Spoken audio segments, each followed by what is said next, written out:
Hey, what's up everyone? Welcome back. It is your natural nail guru, and today we're talking that sticky tacky layer on gel polish once it's cured.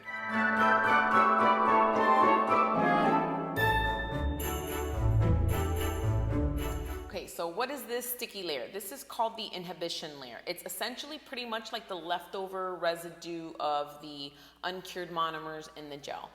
Now, just because you feel the sticky does not mean that the gel is not cured. It's cured, it's dried. This is really just that leftover stuff that is left on top. Now, how do we get rid of this sticky layer? What do we do with it once we're done? So once you've already done your base, your color coats, your top coat, what you want to do is simply just get a clean pad. Could be cotton, could be paper towel, could be a lint-free wipe, but you want to make sure it's nice and clean, and you're going to use alcohol.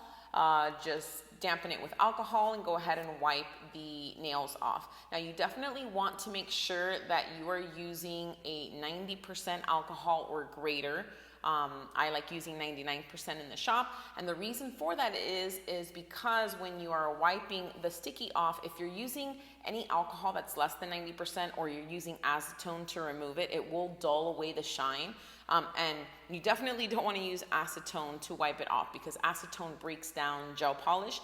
Now, you are wiping it real quick, so it's not like you're soaking it, but you're leaving a little residue of the acetone on there, and it could definitely not just dull it, but it might start kind of eating away a little bit around that edge. So you never want to use acetone to wipe it off.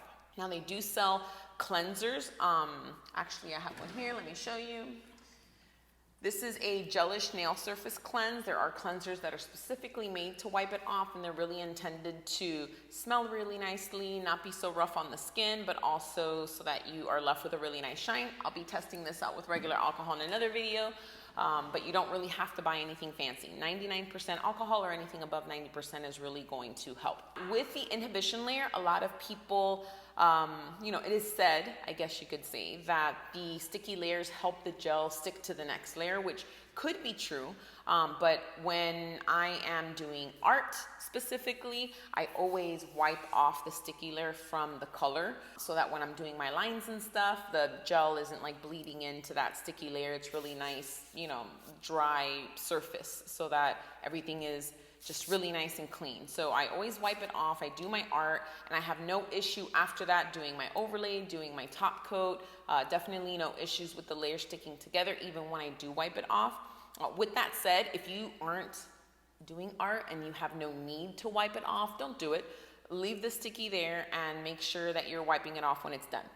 Now, you definitely want to make sure that you wipe it off really, really good, especially around the edge, because once the sticky layer sits for a little bit and you start getting dust and stuff stuck onto it, it's going to be really, really hard to get that nail really clean again. So definitely make sure that you're cleaning it well.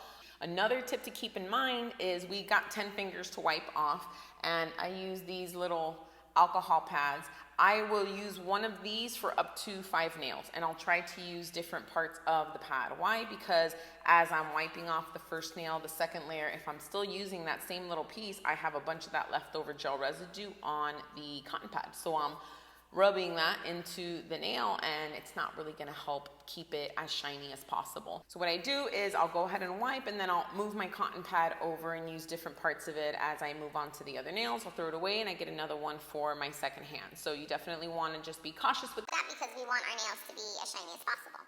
All right, so that's all that needs to be said on inhibition layer, the tacky layer. There's not really a lot more to it, really simple and straightforward. But as always, if you have any questions on it, then please make sure to drop a comment down below. And while you're at it, if you haven't already subscribed and got your notifications on, make sure you do, because we have lots of reviews coming, lots of product trials that I have that I'm working on, and just lots more information in this brain that we need to share. So I hope to see you on the next video, and I'll catch you guys next time.